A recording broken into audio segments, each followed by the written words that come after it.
इसलिए कहते हैं कि महाराज मुझे ऐसे सुख को मैं आग लगाती हूँ जो आपको मुझसे दूर कर दे। भगवान ने कहा ठीक है, आज सबको वरदान देकर एक पांव रथ पर, अब एक पांव भाई नीचे ही था, तब तक उत्तरा देवी पांव से आकर गिर पड़ी पांव में, हे प्रभु हे कृपा करो, हे मधुसूदन, हे मामा जी रक्षा करो रक्षा करो। भगवान ने कहा क्या हुआ, भगवान समझ गए। फिर भी भगवान ने उठाया। और एक बात बताएं, भक्त होते हैं वो भगवान से भी अधिक चतुर हो जाते हैं। उत्तरा ने क्या कहा भगवान से, प्रभु ना जाने कैसी व्याकुलता मेरे गर्भ के भीतर उथल पुथल हो रही है, ऐसा प्रतीत हो रहा है जैसे मेरा गर्भ भीतर ही भीतर जल रहा, मैं व्याकुल हो रही हूं, तड़प रही हूं। भगवान ने देखा,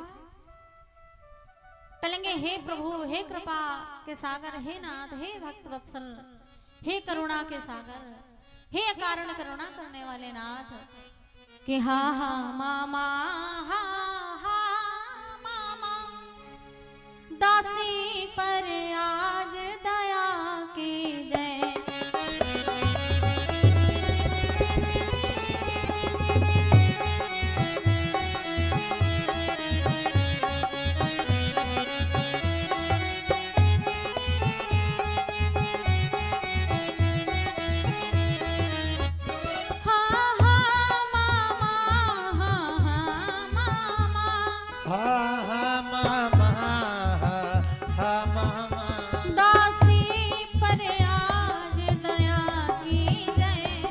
दासी पे आज दया की जय। मेरा जीवन तो ले लीजिए, पर मेरा गर्व बचा लीजिए। पर मेरा जीवन ले लीजिए, पर मेरा गर्व बचा दीजिए।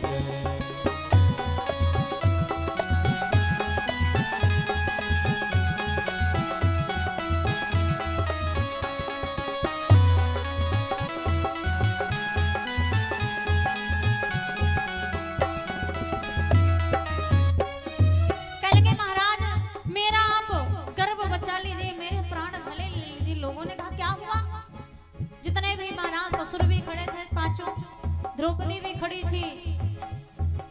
आज जैसे ही उत्तरा से पूछा क्या हुआ, सुभद्रा ने पूछा, भगवान ने देखा, कहेंगे अरे उसी मूर्ख ने महाराज फिर से अस्त्र चला दिया। मोहन बोले खल द्रोणी ने, मोहन बोले खल द्रोणी ने, फिर से ब्रह्मास्त्र चलाया है, फिर से ब्रह्मास्त्र चलाया है। इस कुल का मूल मिटाने को यह अंतिम चक्र चलाया है।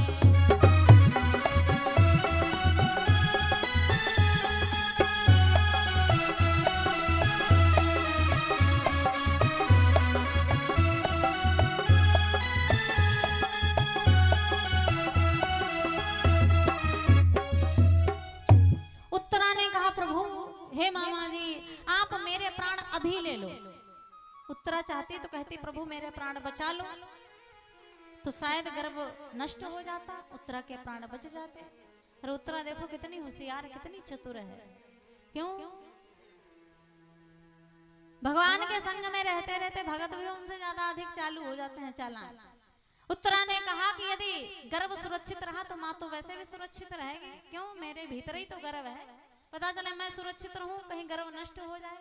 उत्तरा ने कहा नाथ मेरे प्राण यदि कल निकलने हो अभी निकल जाएं, पर मेरे गर्भ को कुछ ना हो।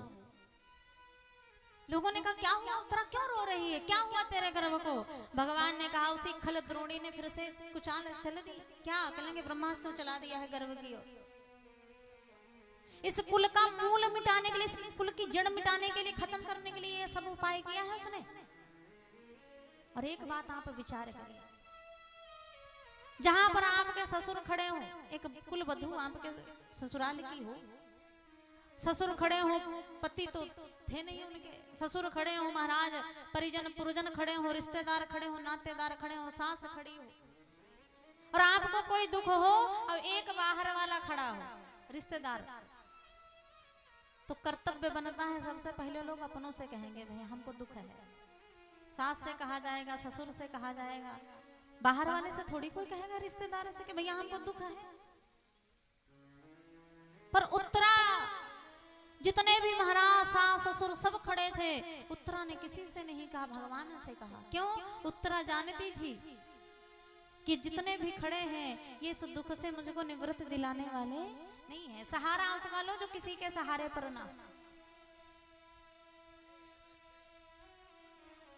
उत्तरा से कुंती ने एक दिन द्रौपदी ने एकांत में आकर कहा, जानते हो उत्तरा को एक दिन द्रौपदी और उत्तरा के बीच में वार्तालाप हो रहा था, बेटी जीवन में कभी संकट पड़े तो अपनों को मत बुलाना, समय रहते यदि भगवान को बुला लिया, कृष्ण को बुला लिया तो जीवन में कभी आपको निराश होना नहीं पड़ेगा। लोगों ने कहा भैया क्यों, यदि अपना कोई खड़ा हो तो फिर कृष्ण को बुलाने की क्या जरूरत। तब द्रौपदी ने बताया कृष्ण कोई साधारण मनुष्य नहीं है। फिर कहेंगे यही कृष्ण महाराज एक समय मेरी जब सभा में लाज लुट रही थी, पूरी सभा में दुशासन मुझको चोटी पकड़ कर खींच कर ले गया था। दुर्योधन ने कहा था कि अरे इसको नंगा करके मेरी जंघा पर बिठा ले दो। दुशासन मेरी साड़ी को लगा खींचने। जानती है बेटी वहां पर मेरे भी 5 पति बैठे थे। मैंने 5 पतियों से कहा अरे इतने वीर हो और इस सभा में एक पत्नी की लाज आ रही है, तुमको लाज नहीं आती? देख रहे हैं जब मैंने पतियों से अपनी लाज बचाने के लिए कहा तो मेरे पतियों ने मेरी तरफ देखा तक नहीं, सिर नीचा कर लिया। भीष्म पितामह जैसे बड़े बड़े धुरंधर ज्ञानी बैठे थे, उनसे मैंने कहा, द्रोणाचार्य जी से मैंने कहा अरे धृतराष्ट्र अंधा है पर सबके तो आंखें हैं, पर किसी ने मेरी लाज नहीं बचाई। दुशासन मेरी साड़ी को लगा खींचने, एक हाथ से मैंने साड़ी पकड़ी, एक हाथ से लगी भगवान को बुलाने, भगवान आए नहीं। क्यों? भगवान तब तक नहीं आते जब तक महाराज हम समझते हैं कि हम इस दुख से निकल जाएं। एक समय की बात है, एक व्यक्ति था भगवान से मिलने के लिए गया, संत था। जैसे ही भगवान भीतर बैठे थे अपने सुंदर सदन में, बाहर लोगों ने देखा, कहने बाप ये लग रहा है साधु नहीं कोई पाखंडी है। सो लोग पत्थर उठा उठा कर लगे फेंकने मारने बाबा के। भगवान ने देखा अरे भगत पर तो पत्थर चल रहे हैं। भगवान ने सोई सब अपनी पिताम्बरी उताम्बरी छोड़ी, महाराज लगे भागने। लक्ष्मी मैया ने कहा अरे प्रभु भोजन कर रहे थे, भोजन तो कर लो, कहाँ जा रहे हो? भगवान ने पीछे मुड़कर नहीं देखा, भगवान दौड़े दौड़े भागने लगे कि मेरा भगत मारा जा रहा है, वो वापस प्रत्युत्तर नहीं दे रहा, मैं उसको बचाऊंगा जाकर।